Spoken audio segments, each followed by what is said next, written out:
started, juggling far too many balls and not having any self-compassion for myself. Constantly feeling like I was failing at everything and not having the right perspective. For feeling things in my body is definitely something that's brand new to me. And I probably feel awareness of the power that's in it more than I ever did before. So much for creating so much space for me, and I've loved it. I've genuinely loved it. I'd shout about you from the rooftops. In itself, from the get-go, I felt enabled, to show up in an authentic, vulnerable way. Because of the whole reason why, we were doing it. So I was like, honest, yeah, I forgot about that. And I did show up authentically, because I think, well, that's why we're here. But also I felt like you did too, so you were very responsive to anything that I brought up and anything that I felt like I'd been thinking about in the week. And I felt like it was fully, person-centered around exactly where I was needing support. So it's kind of, I felt it would have been impossible for me to not show up authentically when that is the kind of environment, Yeah. Michaela, we have had 5 coaching sessions, and let's just have a conversation about, the value and the transformation that came out of them. And so the first question that I have is around if you could describe, in a few sentences. Obviously, this is a complex question. Could you describe what's been the starting place for you when we started working together, and what were your key challenges then? So when I first discovered you, learned your title of, job, and just the simple 2 words, burnout coach, just something like a need, like inside of me. I was just like, it's not a title I'd ever heard of before. And then felt just like, wow, what an amazing thing to do. And actually, I don't think it was like still a little bit of time after that, that like we thought, like maybe I'll benefit from this. But definitely immediately after hearing those 2 words resonated something like, wow, that is something that's just so much needed, in everyone's life, probably, whether you recognize it or not. But yeah, 100% burnt out when I started, juggling far too many balls and not having any self-compassion for myself. Constantly feeling like I was failing at everything and not having the right perspective on just, being burnt out, and why that's probably actually your body just calling out to you to take care of it better. Yeah. And to, allow yourself to be a little bit more. So I think, yeah, that was my starting point for sure. And I remember that you also mentioned that it was actually the first time in the last 3 years in your life when you got some space to actually dedicate some time and intention to work with this, right? As well. Yeah. And then it snowballed from there, to be in more of a habit of identifying situations in which I think we're so quick to think, I'm not coping with this and there's a problem within myself, to actually like I'm not just a physical being. There's lots more parts to me, and some of those other areas need a little bit more care in order for the physical to keep going. Groundbreaking stuff. Like, although how when you say it like this, it's pretty simple, but it's it's something that I'd never really thought about or considered. Okay, so this beautifully takes us to my next question, which is, what has been this transition like for you? And do you have any specific points in our coaching relationship that when things were shifting for you?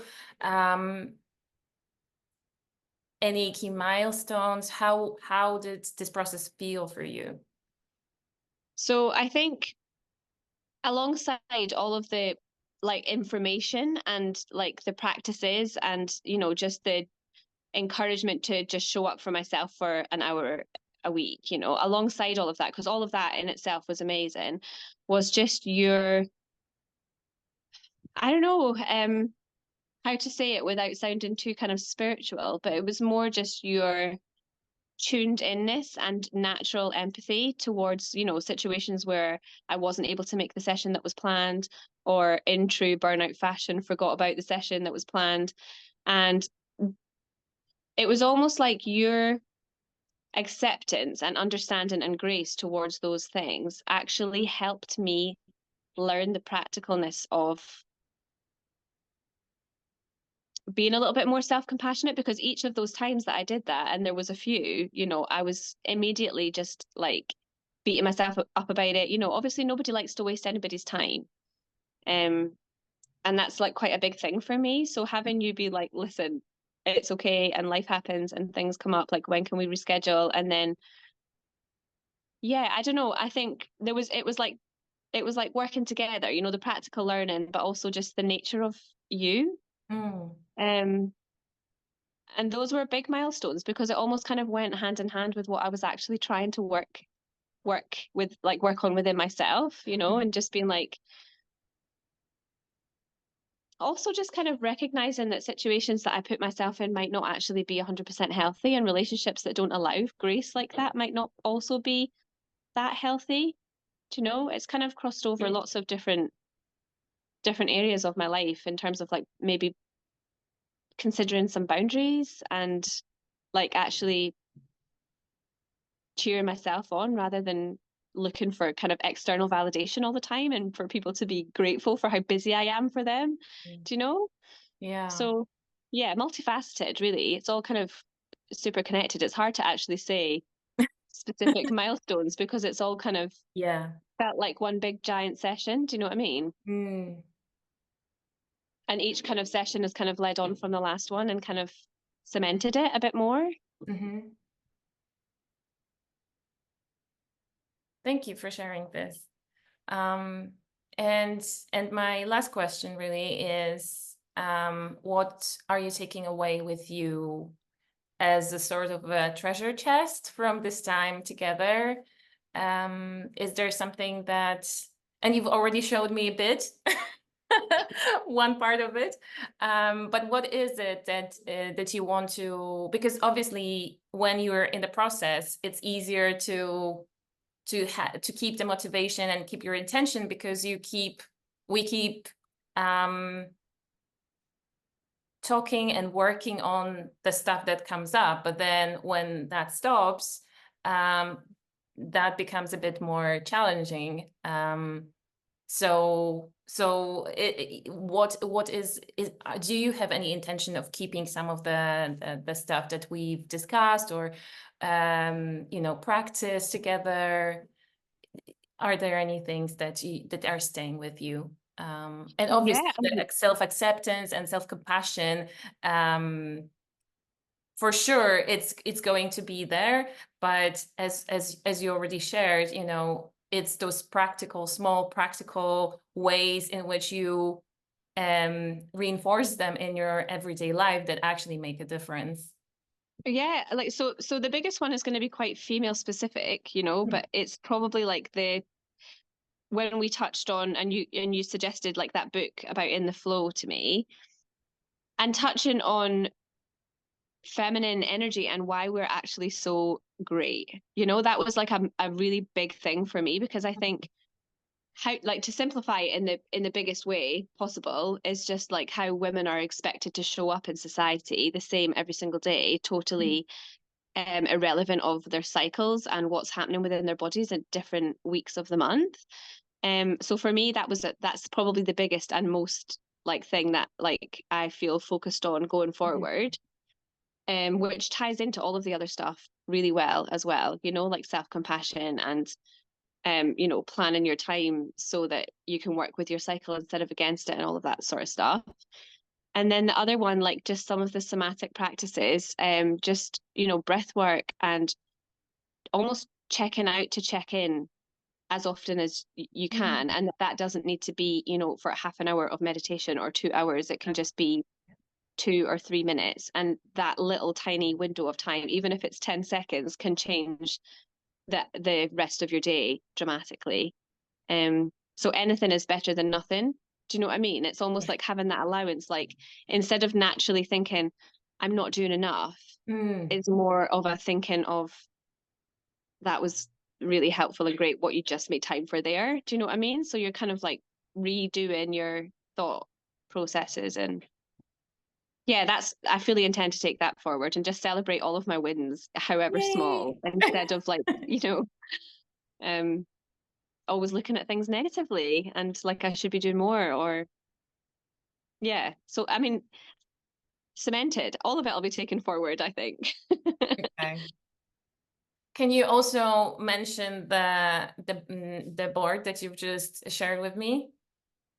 Yes, I've just got a massive notice board with a huge big calendar that takes up almost a whole wall in my hall so that I can write my appointments down and just plan things and be a little bit more deliberate about Uh, schedules. yeah, because actually I think it's really interesting because I think our whole coaching, the first coaching session started with you sharing with me that you have trouble keeping those appointments, in check because there are so many things that just come up, with the two children that you have, and that it's just so there are so many spinning plates that sometimes the calendar is just not on top of your on the top of your mind. Um and this was actually the first thing I think we worked through as a with the tiny habits methodology and everything. So it's really, for me, it's really beautiful to see how those small things also then translate into the big ones, right? Yeah, definitely. I'll Um, probably still miss appointments, but yeah, I mean, we're not striving for perfection. We're striving for um, showing up the best we can mhm, at any point of time. And sometimes it's missing one appointment. Sometimes it's not missing any on a good day, or maybe canceling in time. Sometimes mhm. that may look like that as well. And so it's about showing up the best we can. And in terms of your emotional mm, stage coming in and right now, is there any difference in how you just feel in your life? Maybe there isn't. Yeah, no, I think there definitely is. I think I'm becoming more used to how feel and making space for my body to talk as well as my mind. I'm Mm, definitely not there. Like I've got loads of work I need to do on that still, but I definitely feel like the practices alongside just the compassionate undertones of everything that we've worked with has kind of helped me to create a little bit more space for my emotions. Because I think before there wasn't any room for it. Do you know what I mm, mean? There, like, it's almost like I wouldn't have deemed that as something important for like to make time for. Whereas now, like, I realize how important it actually is, and that's where we learn things and check in with ourselves and decide whether we're in the right place or we're not in the right mm. place. Is what our body and our emotions are telling us. So if those are not given any space, then we might not be moving in the direction that we're supposed to move in. Yeah. So my emotions, I think they're all still pretty stunted. It's not like I'm not a highly emotional person at this moment, Mhm. but I definitely think I've moved into more of one, which I'm really happy about. Do you know, that might not make sense, but No, no, no, I it want does. to It be does. emotional. Thank I you. want to be more emotional. And in terms of your body sensations, do you notice any difference in terms of, how your body feels? Does it feel heavy or light? Or because we were also, you mentioned those somatic practices. Do you see any changes there?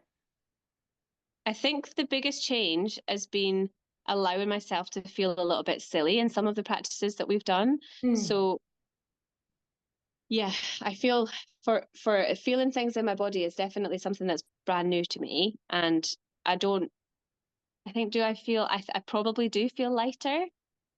I probably feel awareness of the power that's in it more than I ever did before, in terms of checking in and where do I feel tension and where do I feel whatever. But the breath work is the biggest thing for me, and probably the thing that I've connected to most in the somatic practices, and then how that makes your body feel then.